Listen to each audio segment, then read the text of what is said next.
We have David Lecco with me here again. David, you were just on, but we have a pretty big announcement and updates to DealMachine. I happened to be on the call just the other night to see what you were up to. What did you think? What was the biggest takeaway? The biggest takeaway is the skip tracing, Yeah. obviously. Yep. I agree. If anybody's spending any significant amount of money in skip tracing, it almost makes your solution a no-brainer. Yeah, absolutely. I actually had the privilege of being on the Bigger Pockets podcast a month ago. So it was before we were able to talk about what we were coming out with. And David Green, the host, asked if I would speak to his mastermind. And so while giving a demo later for his mastermind, the Spartan League, I was actually showing them how to do something in the app. And I had the update visible on the actual demo on accident. And so his mastermind has some realtors actually. And they said, wait a minute, does that say the person who's renting the property? And I was like, yeah, actually, there's typically like a skip trace button that you would press and it would give you phone numbers associated with the property. But now we actually tell you the people associated with the property. You don't have to hit a button. It's already there. And it says if they're renting or if they're the owner. And so she was like, I prospect all the time. I would love to actually, people who rent properties are actually great prospects for me because they may buy a house. And I was like, dang, if that's valuable, we also have the actual net worth and annual household income of this person. And she was like, oh gosh, couldn't believe it. That was like a huge change. Is instead of skip tracing a property, now we have people associated with the property and it tells you if they rent or if they own. And if it's a rental property, it'll tell you both. You can get the contact of the renter or the actual person. And there's no need to skip trace a property if somebody moves because that's just automatically connected in the app. So it was a big mindset shift. I enjoyed, we finally got to announce it a couple of days ago, November 20th. And it was so funny because we said skip tracing is dead. If you're even spending $1,000 on skip tracing, that's going to cost you, that's a typical spend for somebody who's doing cold calling and text messaging per month. And it's included in the price for like $100, I think $112, something like that per month. And people still kept asking, so how much is the skip tracing? And I'm like, no, there's no skip tracing. And somebody at the end finally asked that question. They were like, just kidding, huh? Because it's a very big paradigm shift, but it hasn't been available like this before. I would imagine that there are some services on notice at this point. You've come into, if people aren't familiar, go to DealMachine.com and take a look at what David has built here, because there's a lot of functionality in this application, especially if you're doing driving for dollars.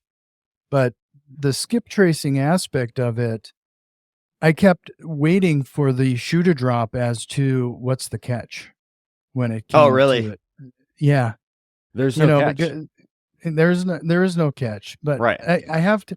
So could we circle back on one thing though, David? I'm curious as to how did you come around to adding this functionality? What is that feedback mechanism that made you decide that this would be the next thing to approach in your app? We've been around since 2017, and that's about 7 years ago. And I was looking for my first real estate deal back then, and I wasn't able to find anything that would cash flow in my market. So I went to a meetup and they said, I need to go look for rundown properties. And I started doing that. And I would write down the address, then I would go home, look up who owned it. And then I would actually send a letter, but I wasn't completing that step. And I saw a house that was run down and it was being worked on 2 months later. I was like, I know I have this on my list. And my stomach dropped when I saw I had it on my list. And the DealMachine was born that following weekend when I decided I'm going to spend my time making this widget on my phone that lets me pin a house and look up who owns the property automatically and then send a request to have it printed somewhere. So that's how DealMachine started. And that was, of course, out of my own need. We've been around 7 years now. So we've helped people close like 10,000 deals. And people are always telling us that's gotten us into trouble, actually, believe it or not. And so there's got to be a balance. So we still have this feature request portal actually where everyone can request what they want. And so as we grew over the next 3 or 4 years, we went to town building every single thing that everyone wanted. And we wanted to serve everyone who was using the community. It's a community that we love so much because it's everyone who wants to build a better life for themselves. And there's nothing more honorable than that. And I certainly related to it because I was very driven to get into real estate investing for the same for me. I wanted nice stuff. I had a nice upbringing, but I saw some kids, parents had bigger houses and stuff like that. So we built everything that everybody wanted, but then we noticed new people coming into the app didn't really have the exact idea about what to do now, because now there's so many options and things to do. The most important thing when you're a beginner is just find rundown houses and contact them. And uploading a custom mail piece is distracting to somebody who really doesn't know what they're doing yet. Then we stopped listening blindly to everyone who would give us an idea, and we focused on really making what's most valuable to a beginner the prominent thing and hiding any other like sophisticated features that some people truly do need, but would get in the way and make things complicated. So we spent the last 3 years focusing on simplicity and then reliability of the app.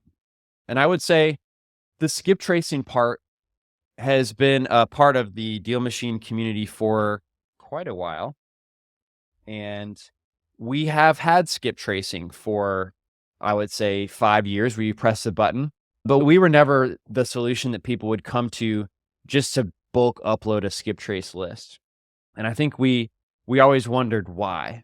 And so we started testing a lot of different skip trace options and providers and like just learning more about that. When we realized that it's not ever been included. It's like nobody likes being nickeled and dimed. Like, why would you continue to operate the business that way when I feel the pain of that nickel and diming and the data is not even always right? Another lesson that I thought of was DealMachine was never meant to even be a business. I built it for myself so that I could get that first property done. And I showed the person who ran my meetup, her name's Brittany Wicks, and she came to Indianapolis once a month to buy 30 properties per month was her goal at the auction. And she was the kind of the acquisitions person for this turnkey rental property company. So I showed her what I was doing at this meetup that she ran. And she's, oh, wow, I'll try that. I'll spend $1,000 to try any new marketing. And I was like, $1,000? My jaw hit the ground. I was like, I didn't try to sell this thing. And it was a free app because it wasn't even on the App Store. And so I found a way. I needed a logo and a name. So I just went to 99 Designs, put that together, and then came up with the name DealMachine. Because in my past job, if I closed a deal, my boss would call me a deal machine. I thought that felt nice. And so I was like, this makes sense, real estate deals. So the whole reason it was on the App Store was because of her. And we had people start to find it because it had driving for dollars as the keyword. But nobody would buy the $2 per mail piece mail that I was sending to it. Like she even negotiated it down. But I was like, I've got to have some incentive to make this app better. I've got to make some margin. And so a big game changer for us, we did $20,000 in revenue that first year. But the next year we did 1.3 million in revenue. And the biggest difference was we created a $50 monthly fee and we brought the mail down to $1. And I was like, whoa, the people getting way less nickel and dime less. So then they'll even invest more and be able to feel good and better about it. We've continued to bring that mail cost down as low as even, I think, 45 cents now. And it's been a game changer for everyone, right? Because then they get past that incremental charge that they would be spending. Now, unfortunately, I can't make the mail pieces free because there's actual hard costs to that. But we had to strike up a good set of relationships to be able to provide the skip tracing in that type of arrangement. And I'm so glad we did. It's innovative. I don't think anyone else has done it. Certainly not at the quality that I've very proud that we've been able to obtain. If you have a rental property, look it up. You'll see your tenants on there and you'll be like, oh, holy cow, that's real accurate. There's a big lesson to be learned there. It sounds as you've been driving to make things simpler, your business continues to pick up pace. Is that fair to say? Yes. And specifically less nickel and diming people. One of the things with the complication that we learned as well was, we were like, oh, maybe 20% of the people want this feature, so we'll make it a $20 add-on. But dude, people hate that. And so we have a very simplistic pricing package that we've moved to over the last 3 years, not only simplifying the app while still being sophisticated, we've simplified the pricing structure too. So it's just the next iteration of that. And you said it beautifully. The more simple, is that what you said? The more simple that you make things, Mhm. will seem to Yeah, really get value from it. it's when it comes to real estate investors, I have definitely found, especially we have the squirrel mentality. We're always chasing the next shiny object. And it isn't until you focus on one avenue, whether it's wholesaling or fix and flipping or buy and hold, when you find that specialization, that's when you start to excel at what you're hmm doing. Absolutely.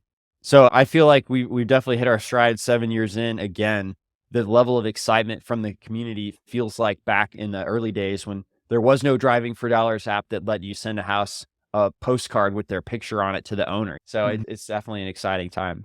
I'm gonna try to release this before you have a special, opportunity for people right now, so I'm gonna try to release this before that window closes. But Amazing. would you mind sharing that a little bit? Yeah. Or So the is this best not the place for that? No, so we've got Black Friday going on right now. It's 50% off for the year. And you get the unlimited contact information, phone numbers, and emails. And like I said, net worth, all kinds of other information that's useful. DealMachine.com/black-Friday is the way you can actually go get access to those deals. Yeah, I appreciate you throwing that out there because this is really an interesting, time when it comes to real estate investing. You earlier we talked briefly about what type of feedback loop and everything and the squirrel mentality of not only real estate investors but entrepreneurs. How do you find reining not only yourself in but your team in to just make sure that you focus on these things now that you find of value? I used to be so in the weeds with the process of this app was created for what I personally needed as a real estate investor. But as we've evolved, we've actually brought in, thankfully, one of my best friends from high school who used to be a teacher, but was a little bit fed up with that system and some of the ceilings that creates financially. And so he's learned product management and he's gotten, certified as a product manager and been with us for, I think, 2 years now. So just learned a ton and is giving that full-time attention, whereas I'm glancing at it to make sure that process is working well. But we have these things. One of the things he does, his name's Dan, is one of the things we do as a company is we have these office hours, and it's every day run by Ryan Hewitt, our customer success manager. So if anyone has like a question about the technology, they can just join in those office hours. And then Ryan has helped people figure out we have exactly what they need. They didn't even know it, right? Oh, they were looking for who the best data provider was, and you can build a list of cash buyers. It's quite accurate now, especially since we have not only property information, but like person information.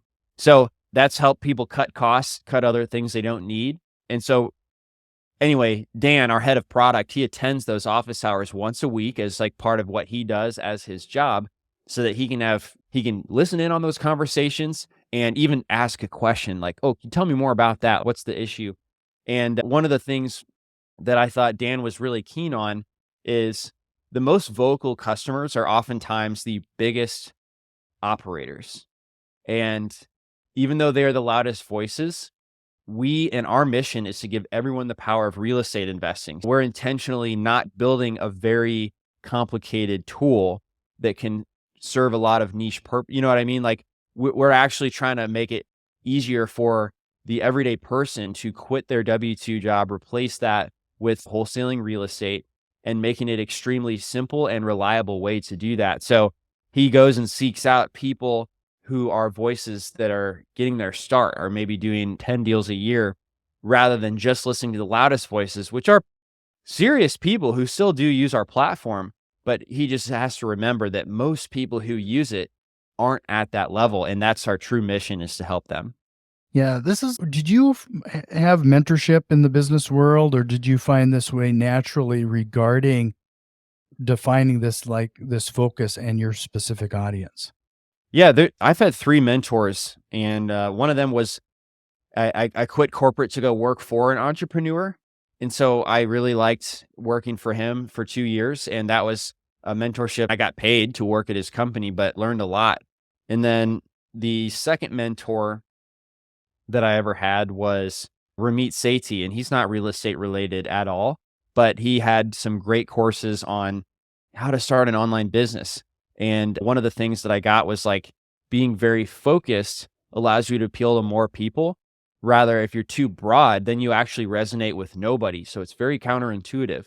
But that was the Mhm. takeaway before I found real estate that I've always remembered. That is echoed in the book called The E Myth, and that's the entrepreneurial myth.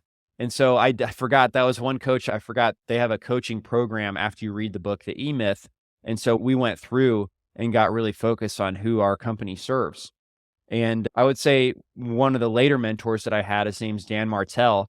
And yeah, again, like just really focusing in is going to help resonate more than just being broad when you resonate to nobody. So it does sound counterintuitive because we see these examples out here. I'll like podcasts, for example, like the Joe Rogan podcast, like he can talk about all kinds of stuff and MMA. So you're like, I want to be like him. So you go and make this like broad show, but that really won't resonate with anybody. He only gets to do that because he was a celebrity before he started, Mhm. and he did a lot of things. Or like Gary Vaynerchuk, people see him, he talks about so much stuff, but really when he first started, all he talked about was wine. I think it's easy to think you can start broad, and because we see these great examples and idols that we and want to mimic, but that's not how they started typically. In the real estate space, I've actually focused on the same thing. It's you hear about these multifamily deals and people make millions of dollars, but I just stay focused on the single family because that's what I know and I want a simple life. I even had an Airbnb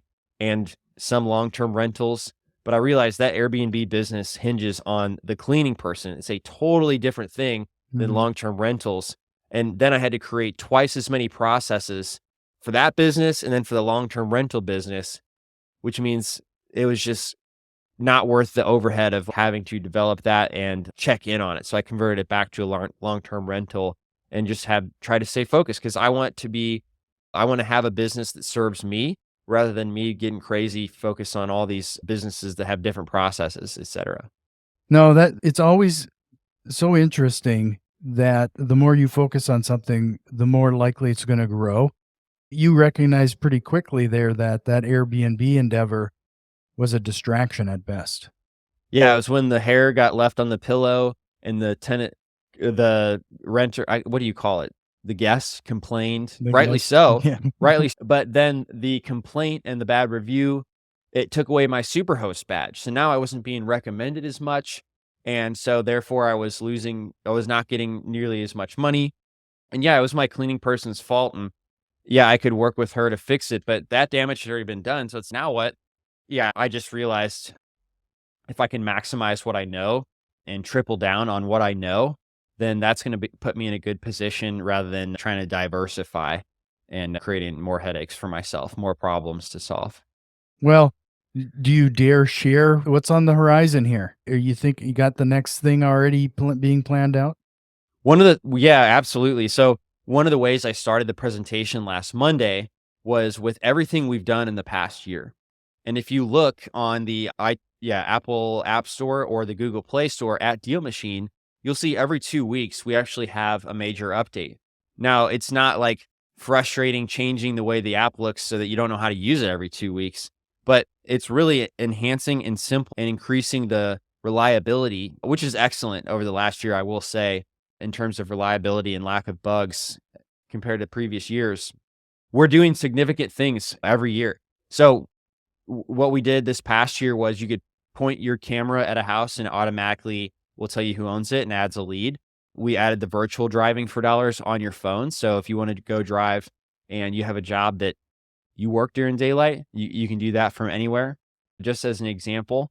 And so I would say we're going to get a lot of feedback on this data. And so a major thing is going to be exporting the people file rather than traditional exports from our platform and others have always been property based, right? So instead of a one property and then having, okay, the renters and the owners in future columns, you'll be able to actually search for people. That includes realtors in the area or property owners, cash buyers in the area. You're going to get a list of people rather than a list of properties. So that's definitely an enhancement that's so obvious to come next. And filter those people by their net worth and their ability to spend cash. Like that is going to be further doubling down on the immense people data that we currently have. Yeah. Just to remind everybody, head over to DealMachine.com for more information. I'll have that link in the show notes regarding the Black Friday special. But David, as always, this is always such a great conversation and a great way to catch up. Before I let you go, though, is there anything that you wanted to make sure we called out? The DealMachine.com/Black-Friday would be the great place to go if you guys actually want to check out the free data. Dave, this was great again. And you're welcome back anytime. If you have other big announcements, frankly, I would love to spend a little time with you just to talk a little bit about your development cycle, because I could nerd out on that for a little bit, because every 2 weeks is an extremely aggressive time frame for releases on any app or any platform. Mm-hmm. Look at Apple. Apple just announced that they're putting any new development on hold as they just squash bugs right now. So it's probably I didn't gonna know they delay. announced that. Yeah, so Got it. it's been interesting. Okay, interesting. I'm happy to nerd out on that anytime, Jack. That'd be fun. Yeah, we'll catch you later. Great to catch up. All right, you too, Jack. Thanks for having me on.